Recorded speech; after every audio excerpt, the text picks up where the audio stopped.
London Property, home of Super Prime, where you can find informative, educational and entertaining content covering all aspects of property. Hello and welcome to London Property, the home of Super Prime. I'm your host Farnaz Fazaipour, and today we're in conversation with Andrew Weir, who is a buying agent at the top end of the market for many investment clients from all over the world, as well as finding properties for other people in prime locations. Welcome to the show. Hi Farnaz, thank you for inviting me. So Andrew, before we dig deep into our discussion, can you just tell our listeners a little bit about your history and how you got to this to today? Yeah, so happily. So I moved to London, centre of London, as a 20-year-old back in 1987. So Margaret Thatcher was the Prime Minister at the time. It's that long ago. I know I look far too young to have been working in this industry for that long, but it's true. And began working at Foxtons, which then, believe it or not, was a tiny little company, about 25, 30 people, 3 offices. And obviously it grew into a huge company that it now is. And rose through the ranks there all the way from through private ownership, private equity, and then IPO, left post-IPO, and now put everything I learned, I was there for 3 decades, and I now put everything I learnt working for sellers, I now put to the use of buyers, but always working within prime central London. Fantastic. So can you tell us what you think is going on in the market at the moment? Well, it is genuinely an inflection point potentially in the market, and it's everybody's asking lots of questions. No one's sure quite what's happening. So what's going on in the market is we've had a very busy period. The market's very nuanced. It's very tricky to read. You can't really apply one rule to the whole of prime central London. There's, depending on which village of London you're referring to and which segment of the market in terms of price, and largely apartments and houses have behaved very differently. So we've come out of that period, we've been very busy, and we've had the latest eruptions with the mini budget and changes to interest rates. So lots of people are asking lots of questions. Buyers are a bit hesitant suddenly. They're not quite sure whether they should buy at this moment or not. I think primarily people who are already in progress, who found something, got their mortgage rates fixed and agreed, they're wanting to proceed. Some of them are using this as an opportunity to renegotiate the price a little bit at the last minute, just so that they don't feel stupid, that they sort of take advantage of the opportunity, but primarily want to proceed, are committed to buy and want to continue. And there's another segment of people who have not actually found something yet, and they're now a little bit more cautious than they previously were.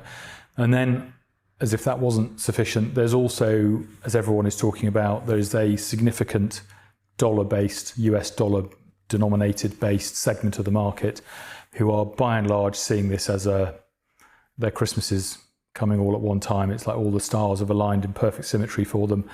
On the basis that if you're buying an apartment in prime central London at the moment, you're benefiting from approximately 10%, on average, a 10% reduction from the historic peak back in 2015, and an additional dollar-based sterling transactional exchange rate benefit. So you can end up, there's a benefit of up to about a 30% discount from the historic peak back in 2015. And if you're buying a house, it's a little less because houses have gone up more, the value of houses has gone up more. So it's about a 20% discount, dollar-based discount if you're buying a house. So there are lots of people out there who are just seeing this as a great opportunity. They are people who are familiar with London, they know London well, they've seen historic ups and downs, they've seen some of the cycles previously, they're confident, they believe in London, they still see it as a top global destination, their families are here, their businesses are here, their kids are in school here, whatever it is that draws them here in the first place. They could go anywhere, but they still decide they want to be here. And frankly, they're seeing that as an opportunity to buy a good house in a good street or a good apartment in a good block at a rate they previously wouldn't have benefited from. And what sort of behaviour are you seeing from investors? Because we're having a very, very strange rental market. Well, it's more of the same, really. It's the same rules apply. The rental market has literally boomed, as everyone's well aware of. From the pandemic onwards, we sort of had 2 years worth of tenants all arriving at the same time. At the moment, where some landlords had sold their apartments because they ended up with an empty flat in lockdown with a tenant left, or they were struggling to re-let it and could only re-let it at a discount.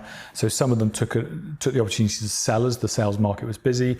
So there's less stock, there's more tenants, so prices have gone up a lot.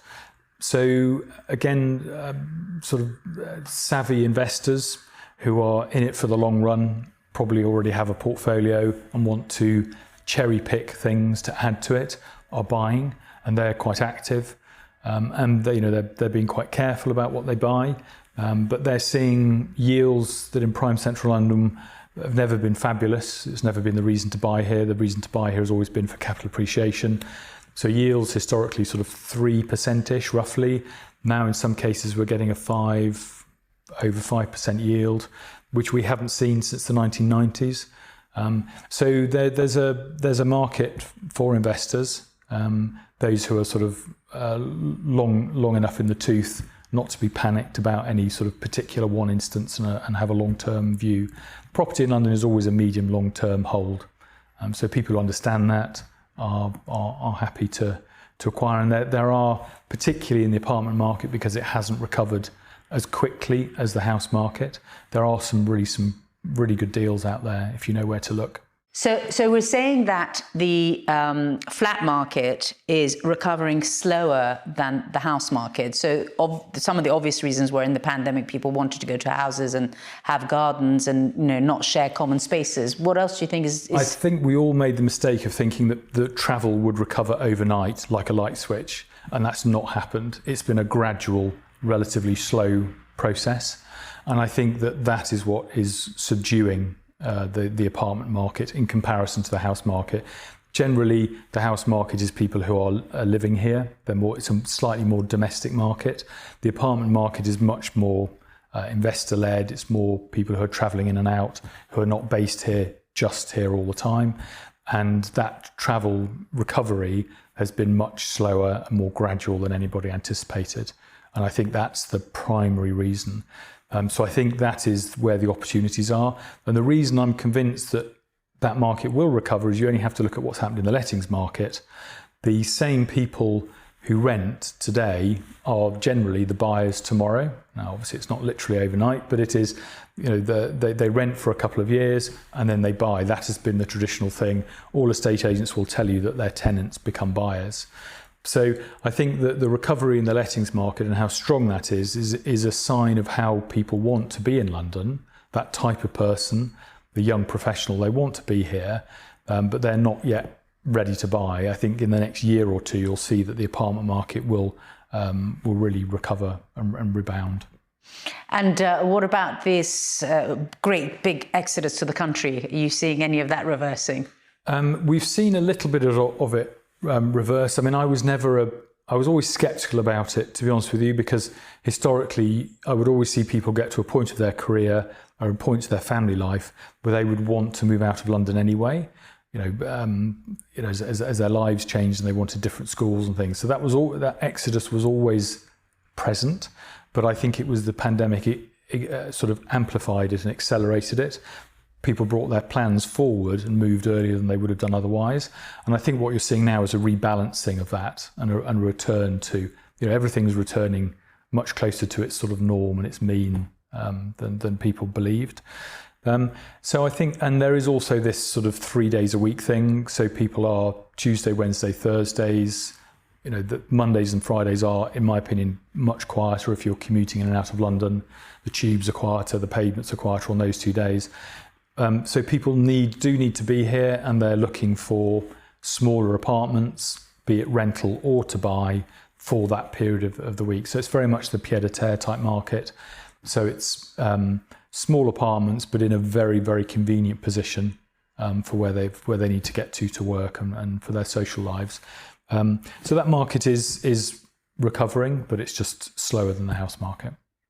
And are you seeing any particular kind of nationalities or an area in the world where people are focusing on London that is kind of making it obvious to you that, hang on. Well, I think there's two obvious things. The one is the people that are absent. I mean, in my experience, we are still not seeing as many Chinese or Hong Kong Chinese buyers as we used to. That segment of the market, that territory is still largely absent compared to its historical numbers in the past. I think they're probably just now beginning to travel again, and hopefully early next year we'll see that group return. So that's in terms of what's not here. In terms of what is here, I think that this summer, walking around the West End, it was really obvious who was in town. It was the GCC region. It was very evident. Tourism and business travel, people in that part of the world, very, very evident. Our own clients were in town. We saw lots of them, and they love London. They were sort of not able to come here for the previous couple of summers, so they were very keen to get here this summer, and they are traditionally big buyers of real estate in London, so they've been very active in the market. Obviously, with oil and gas prices doing what they're doing, they've got surplus cash. They're dollar denominated. The sterling exchange rate, it's really all of their stars aligning in perfect symmetry. So they've been very acquisitive this summer.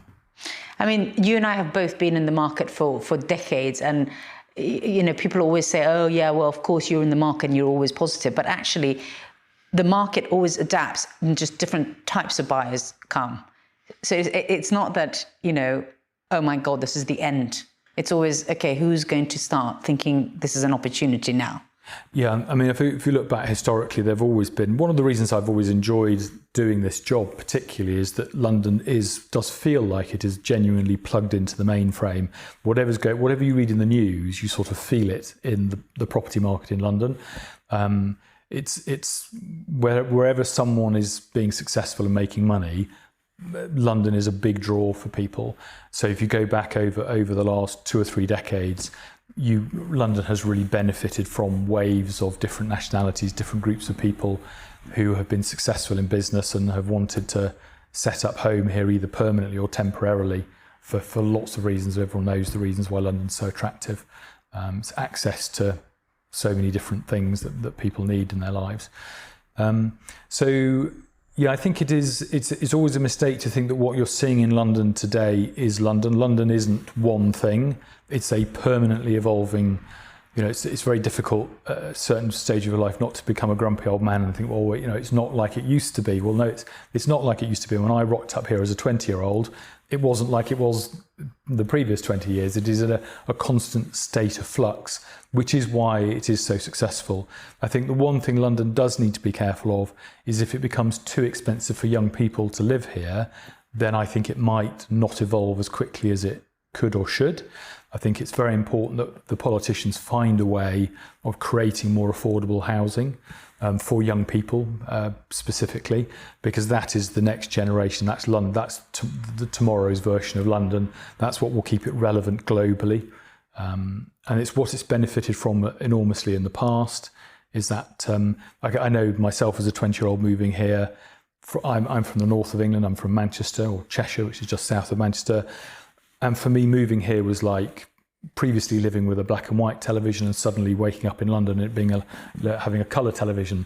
It was diverse, mixed, and specifically it was a place of opportunity. It was a place where we all felt we could sort of do anything, be anything. Nothing was going to hold us back. And that's a really important thing for London, that it has that culturally, that it has those opportunities. So I think it's very important that it makes itself available and possible to young people so that it can continue to evolve in the way it has in the past. It's interesting that you should say that about young people, because one thing I've noticed amongst my generation, who now have young people looking for places to live, is I've actually come across 2 such scenarios in recent months where they've said to their parents, I don't want to live in that penthouse you've given me in Notting Hill anymore with my mates. I'm moving east. Yeah. And this has happened now twice just within my circle of friends. So, they are really creating another little super prime with the lifestyle that's happening in the East, isn't it? Yeah, it's something I've long complained about, being a Kensington and Chelsea person, is that everything cool and interesting and exciting has happened over in that direction, over in East London. So Shoreditch, Clerkenwell, even Canary Wharf, they're sort of areas that didn't really exist 20 or 30 years ago. They were sort of business districts, semi-light industrial districts. Nobody particularly wanted to live there. They weren't go-to places. People would move south of the river, they wouldn't move east. Which again is a good thing, because it's the next evolution of London. It's the way in which London reinvents itself. You only have to look at places like King's Cross. That's another little area that didn't previously exist that now does, both for business and residential. So London's got a really good track history of reinventing itself. So I'm personally have no question that it will continue to thrive. But in terms of Notting Hill is, it's not the Notting Hill of 3 decades ago, which was a bit Don't go there, it's dangerous. A little bit. Yeah, I can remember collecting keys to show a Muse house once up in Notting Hill at the top of Portobello Road, and I had to get the keys from a builder's merchant, and as I went in to get the keys to let myself into the house they owned, they locked me in and then they locked me out again. It was a bit rough. And now it's very different. It's Westbourne Grove is, Bankers Alley, isn't it? If you walk down there on a Saturday, it's full of bankers sat outside having a juice, which is great for the area. I'm not knocking it, but it's not, as someone in your 20s, it's probably a bit staid, and it's probably where your mum and dad live. So East is definitely the place to go, I think, isn't it? It's a bit cooler, a bit more interesting. And Southeast, there's, London's a big place. Northeast London's very vibrant. That's the good thing about London, is there's just so many different bits of it. Whatever it is you're looking for, it's here. And you get a lot of insight from actually looking at stats, don't you? You look at the land registry stats and you analyse what's going on there. So are you noticing, although the land registry is about 3 months behind, but are you noticing transaction levels changing? Yeah, so we